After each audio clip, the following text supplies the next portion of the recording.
हरि ओम श्री गुरुभ्यो नमः। अभ्रमं भंगरहितम् अजडं विमलं सदा आनन्दतीर्थमतलं भजेतात्रेयापहम् पूज्य राघवेन्द्राय सिद्धर्मरताय च भजतां प्रपुक्षाय नमां कामधेनवे आपादमौलिपर्यन्तं गुरूणामाप्तिं तेन विघ्नाः प्रणश्यन्ति सिद्ध्यन्ति मनोरथाः। हरि ओम श्री गुरुभ्यो नमः. We are doing the Bhagavad Gita, second adhyaya. This is a very interesting thing where we talked about Vyavasayatmika Buddhi, Avyavasayatmika Buddhi. Anything that we do, it has to lead to proper result. Even in Laukik, anything that is proper conclusion, a theory, a good theory comes, only the right theory will be only one. Anything that opposes the right theory will be a wrong theory. So the right and the wrong, there are many wrong things. Everything that opposes the right thing is a wrong thing. But the right thing is there will only one right thing will be there. Even in philosophy, same thing, anywhere, in any walk of life, always the correct information is the one that is to be taken. All the others that oppose correct are not to be taken. But then the challenge is, how do we know what is correct, what is not correct? How do you know what is Vyavasayatmika, properly concluded or improperly concluded? How do you determine? So that guidance is given in the next several verses. And the next verse we saw where it talked about the flower and the fruit. Like anything that's very flowery, very beautiful, but does not yield any right fruit, it's not a correct fruit, then it cannot be, we cannot consume a flower. I mean, in a kind of a figurative sense, we have to take.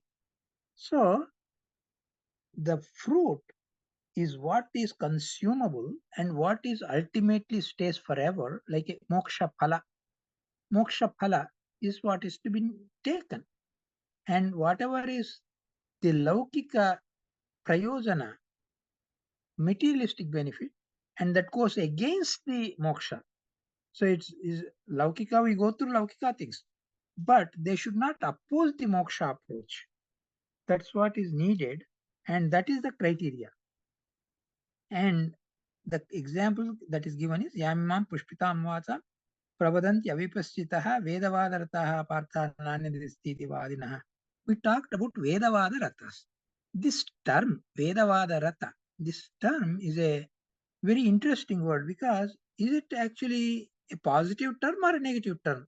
This doubt comes to our mind because a Purupakshin, he can argue, see, Vedas are good.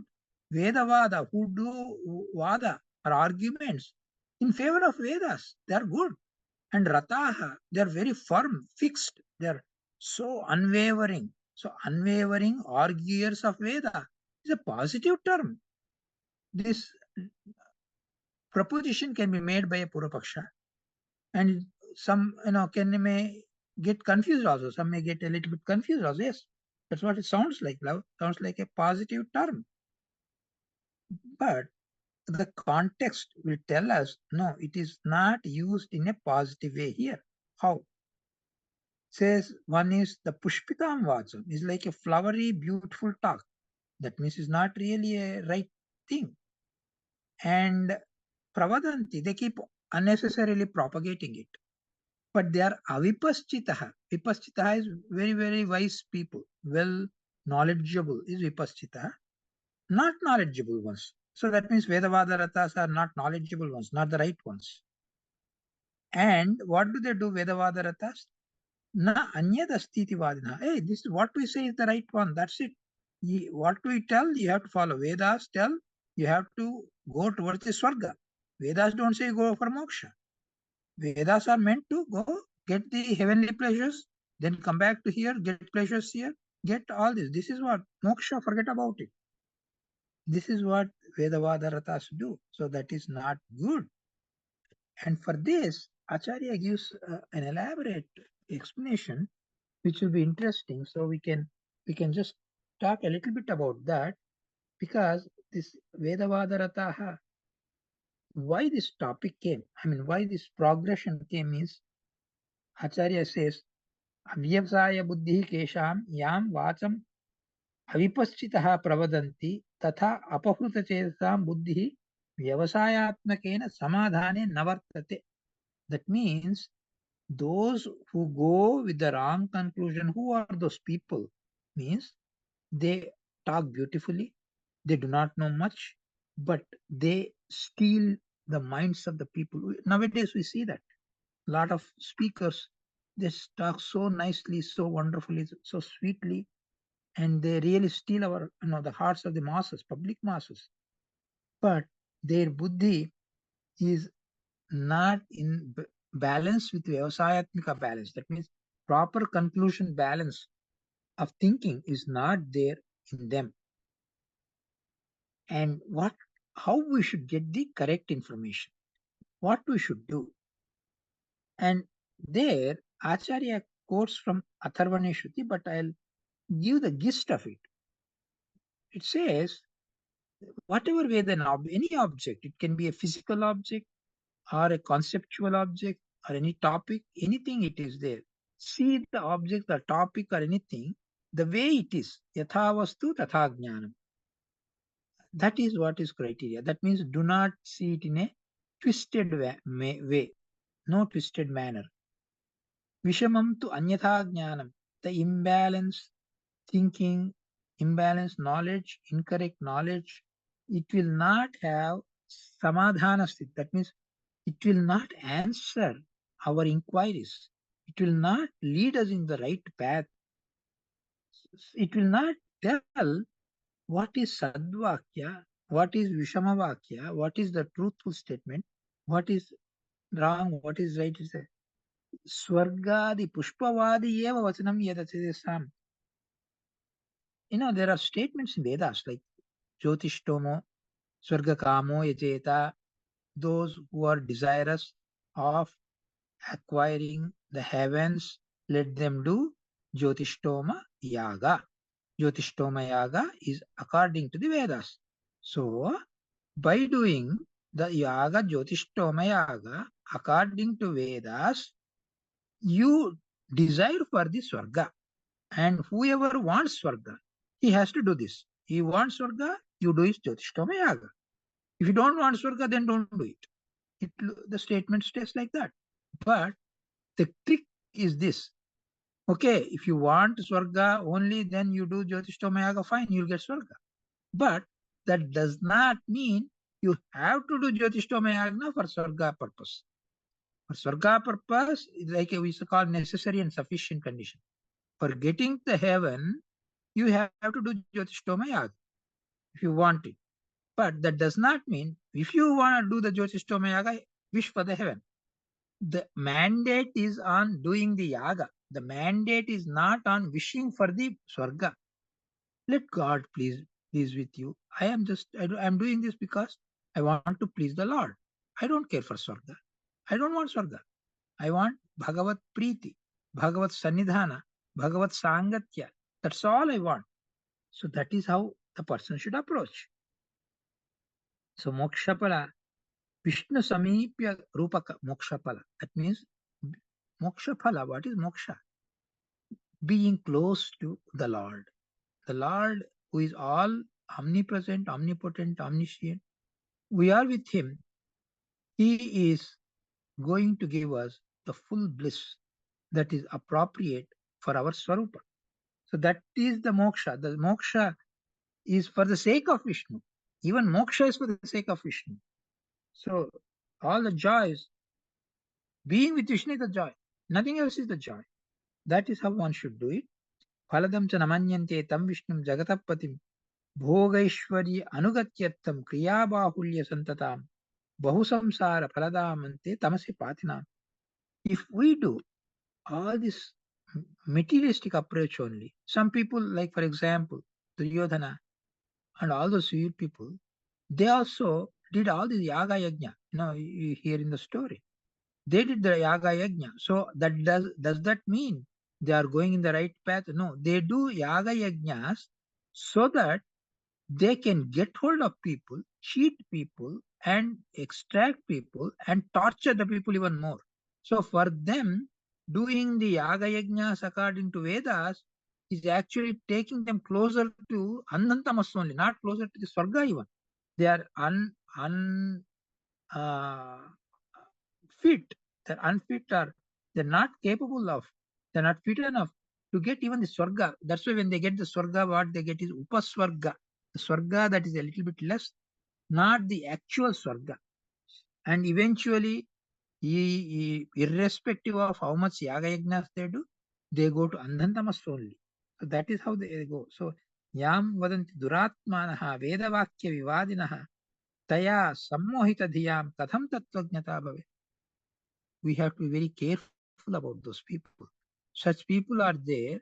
They can not only they go in the wrong direction, like andhena niyamana yathendaha, blind leading the blind. They take the lot of masses who follow them blindly. They take them all in the wrong direction. So how can Tattvajnana happen to such people who are in the wrong direction? Ishtapurtam manyamana varishtam na anyat shreyo vedayante pramudha. Pramudha, the word that is used, mudha means deluded. Pramudha, extremely deluded. They are very, very highly deluded personalities. These people, Ishtapur, whatever they get, oh, we got whatever we want, we got. Because they do not realize that Kshine Punye Matyalokam Vishanti, even if they go to the heaven, when the Punya is exhausted, they enter the Matyaloka, and because of the high, great amount of sins they have committed along with the Yagagnas, because of those sins, when they get birth on earth, they get very meager, horrible lives, and they commit more sins. Then it's like a vicious cycle. They enter the vicious cycle, do wrong, go back, do wrong, come here, do more wrong, and eventually they end up with Anantamas or eternal hell. That's what happens. So Hina Taramva Vishad, or even when they take birth here, they get very, very horrible lives here. So this is Acharya gives the procedure to understand or how to know what is good, what is not good. And then some good people are there. They go on the good path, but because of prarabdha or something, they may do even a brahmahatya. What happens to such people? They're very highly noble people, good people, but because of accidentally or whatever previous janma phala, prarabdha, they do brahmahatya. What happens to such people? Means he says, even brahmahatyadibirapi yanti adhikye chiram natu. So they do not undergo the same amount of torment like really a bad guy does the brahmatya, the torture that he goes through. A good person accidentally does it. Of course, he has to go through some, he has to pay for the price, not that he will escape completely. But what we call uh, prarabdha karma is there, they go through the prarabdha, but they do what we call mardava, softens, it lessens the burden, puts them in a more appropriate path, giving them some pain, punishment will be there for whatever they have done, but that is reduced. The intensity is reduced so that they are given a break basically because of their good actions. It's not like partiality, but they have done a lot of good. By mistake, they did something wrong. So they are taken care of. So in real life also, we get a lot of such questions. Hey, there's a very good guy, but he makes a mistake. What happens? There's a very bad guy. He does a lot of good things also. He does go so social service or something. What happens to that guy? All these questions are practical questions that we face in our lives. How we handle those questions? The intention matters. If the person did a mistake also, the person's intention is good, he will regret. He'll say, oh, what a mistake I did. Oh, I don't want to do this again. I did a very bad thing. I don't want to do this bad thing again. He repents. He goes back, does good things, compensates with good things. On the other hand, a bad guy does a good thing. I did the good, I got it, and I will use this to torture the good people. So their intention, even in doing good actions, is to get some benefit, temporary benefit, use it for their self needs, and give trouble to people. So their intention is always bad. So they may get some good result for the sake of their, the good actions that they have done, but the intensity of good is reduced for them. They don't get the full benefit of the good because their intentions is bad. So this is the thing that we have to realize. So it's a very practical lesson. So Krishna gives to Arjuna all these concepts which are practically applicable not only the spiritual way of life, but even in materialistic way of life. These principles are applicable to us. They are very practical take-home lessons. So here I'll pass it. Any questions are there? You can feel free to ask. Hare Srinivasa.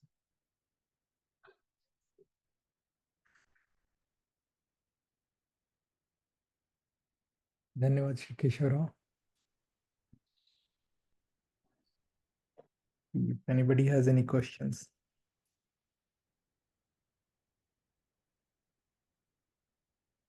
So I do want to ask just to understand. So here the two sides are presented, right? Atharvana, Shruti, you gave the example there. So here it is talking about bad people who, for the Ishtapurti, they do some uh, things that are in the Vedic injunction, and they do yajna, but with the wrong objectives. So they don't get the full benefit. And then we also talked about the other example you gave about good people. They sometimes, because of the prarabdha, they do bad things. For them, the suffering is reduced.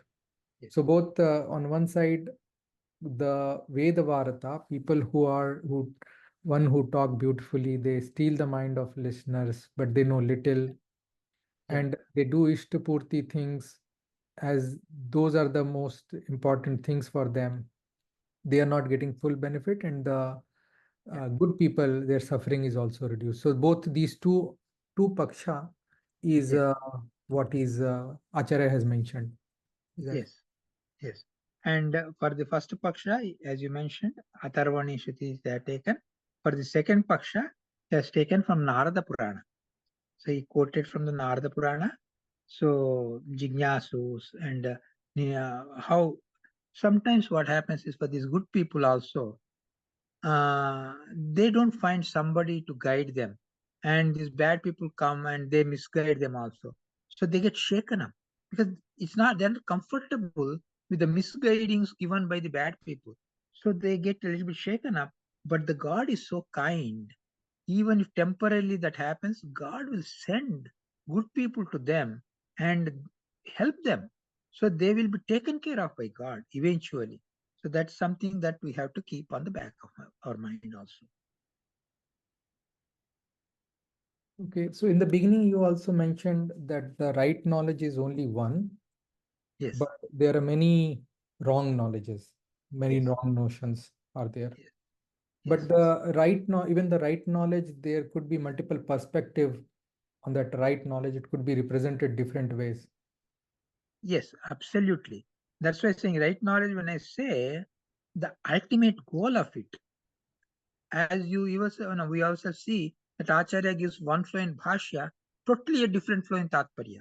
So there can be multiple aspects because the multiple approaches, not only multiple approaches to one thing, multiple things also. See, there are two. One is only one good thing you take, for example, there it can have multiple approaches. Apart from that, there can be multiple things also. They all can be good. The way we determine is all these multiple things do not contradict each other. They are like companions. They go together. They are very blend together nicely. So multiple aspects are there doesn't mean only one aspect is good. There can be multiple good aspects. But when we say it's only one, what we mean is, suppose you have 10 good aspects. One good aspect is opposed by something else. Then those are all wrong. The second good aspect is opposed by some other things. They are wrong. The third good aspect is opposed by some other things. They are. So only when there is a conflict, contradiction, opposition, then all those things that oppose the good ones are wrong. But there can be multiple good things and multiple approaches. Yes, very possible. And in fact, that is how it will be also, because different people may have different way of understanding. So that's why the Shastras present different perspectives. And different perspectives is different, but different conclusion is different. Conclusion is only one. It can we can approach the correct conclusion in multiple ways. Yes, there can be multiple ways to approach the correct conclusion. Okay, so right knowledge is only one. There could be multiple perspectives, but the conclusion, ultimate goal is the same. Yes. And they generally won't contradict each other. They won't contradict each other. Yes. Yes. Dhanyavad. Anyone else has any question?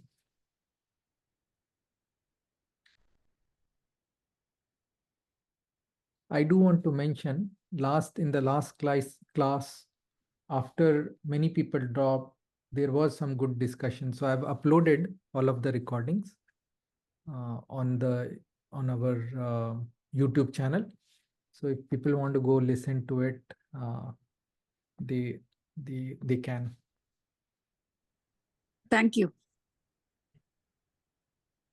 Then we will conclude for today with a small prayer. Om Pratah Prabhiti Sayantam Sahaya Pratarantataha Yat Karami Jagannatha Tadastu Tapujanam Pratah Kaladikam Karma Nitya Naimittikam Tatha Kesavaradhanarthaya Karishyeham Tavagniya Hare Srinivasa. Hare Srinivasa. Namaskar Acharya. Namaskar. Namaskar, Keshwara. Namaskar. Hare Srinivasa. Hare Srinivasa. Hare Srinivasa.